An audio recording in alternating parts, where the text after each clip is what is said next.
5월의 세 번째 목요 묵상입니다. 주님의 선하심이 날마다 우리 성도들의 삶에 가득하기를 축복합니다. 오늘 우리에게 주시는 말씀은 사도행전 8장 1절에서 4절입니다. 사울은 그가 죽임당함을 마땅히 여기더라. 그날에 예루살렘에 있는 교회에 큰 박해가 있어 사도 외에는 다 유대와 사마리아 모든 땅으로 흩어지니라. 경건한 사람들이 스데반을 장사하고 위하여 크게 울더라.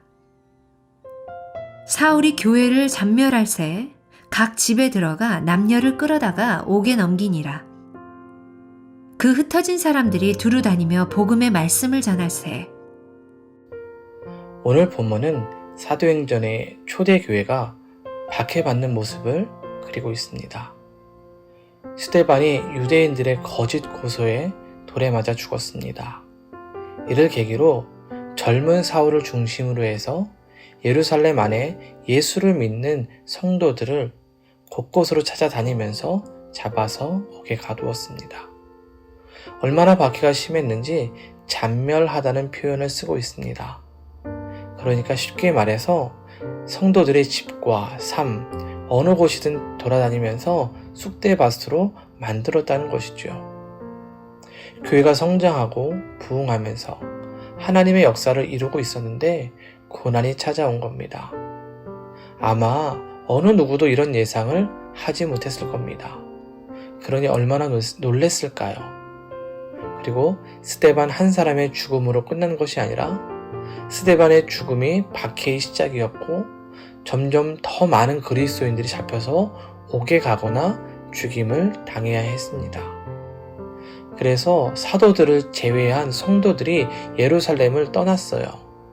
그래서 유대 지방과 사마리아로 흩어지게 되었던 거죠. 이렇게 흩어져서 어떻게 했을까요? 숨어서 조용히 지금의 사태가 끝날 때까지 기다렸을까요? 일반적으로 그렇게 생각할 수 있죠. 먼저 자신의 안전을 생각해야 하기 때문입니다. 그런데 초대교회 성도들은 그렇지 않았습니다. 오늘 본문 4절을 보면 그 흩어진 사람들이 두루 다니며 복음의 말씀을 전했다라고 되어 있어요. 흩어진 성도들이 숨어있지 않고 복음을 전했대요. 예수님의 죽으심과 부활을 전했다는 겁니다. 얼마나 놀라운 일입니까? 자신의 목숨을 보존하기 위해 숨는 것이 일반적입니다. 아니면 지금의 어려움을 잠시 피했다가 다시 시간이 되면 하면 돼요. 그런데 흩어진 성도들이 그렇지 않았어요.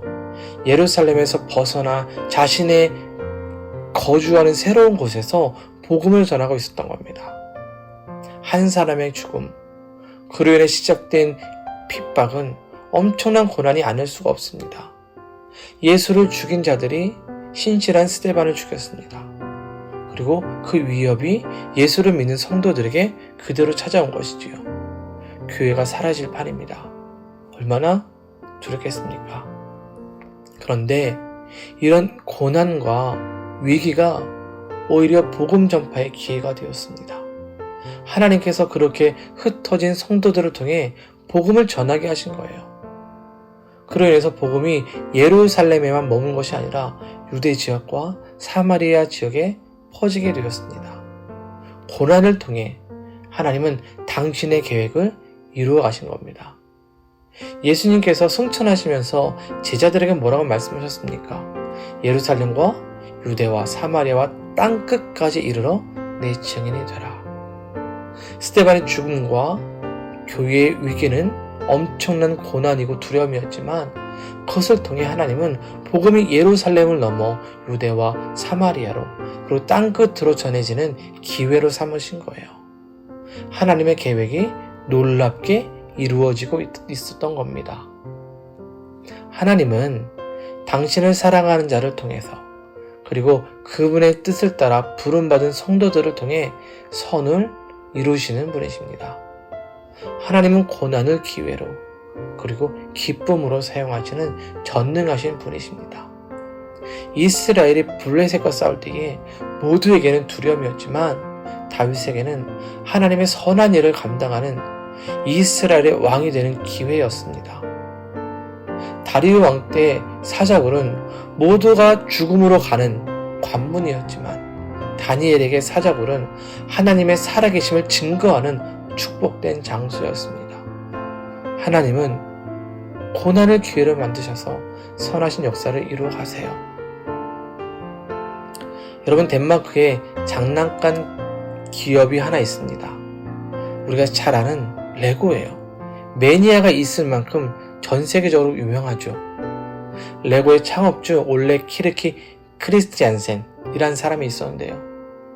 잘 믿는 크리스천이었습니다. 그런데 가난해서 공부도 제대로 못했어요. 그래서 이 목수가 되었죠. 이 목수가 되어서 자신이 만든 제품들을 회사에 이렇게 납품을 해야 되는데 이 납품할 데가 없어졌어요. 경기가 안 좋아서. 그때 이것을 기회를 삼아서 목재 장난감을 만들었습니다. 그런데 조금 될만 하니까 다시 화재가 났어요. 그래서 소재를 나무에서 플라스틱으로 바꿨어요. 이것이 지금의 레고가 된 이유입니다. 고난에 굴복하지 않고 고난을 디딤돌을 삼아서 기회를 마련한 거죠. 오늘 우리가 본문을 읽지 않았지만 이제 5절 이하를 보면 흩어졌던 사람들 중에 빌립이라는 사람이 사마리아 지역에서 복음을 전하게 되는데요. 8절에서 이렇게 말해요. 그 성에 큰 기쁨이 있더라. 고난이 있었던 성도들의 삶이 이제 기쁨으로 바뀌게 되었습니다. 사랑하는 여러분, 고난이 있습니까? 어려움이 있으십니까?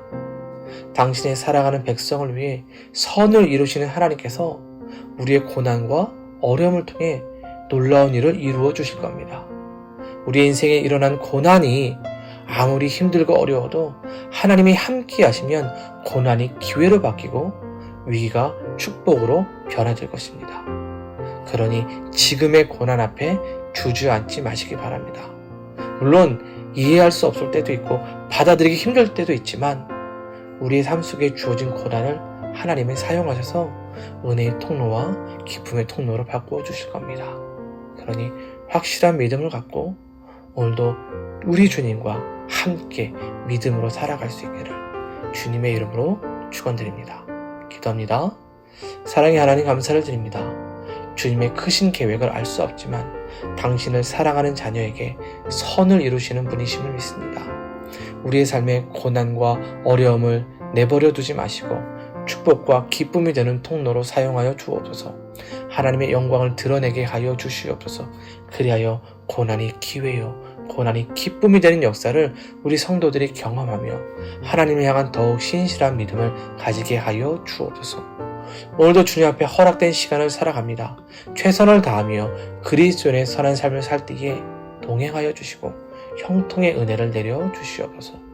성도들의 이민과 비자 그리고 직장과 사업을 축복해 주시고 길을 열어 주시옵소서. 한 걸음씩 나아갈 수 있도록 힘을 주시고 인내하며 소망을 얻게 하여 주시옵소서. 뿐만 아니라 건강으로 어려움 가운데 있는 성도들을 회복시켜 주시고 학업으로 목표를 삼고 꿈을 꾸는 우리 성도들과 자녀에게 지혜를 주시옵소서. 예수님의 이름으로 기도드립니다. 아멘.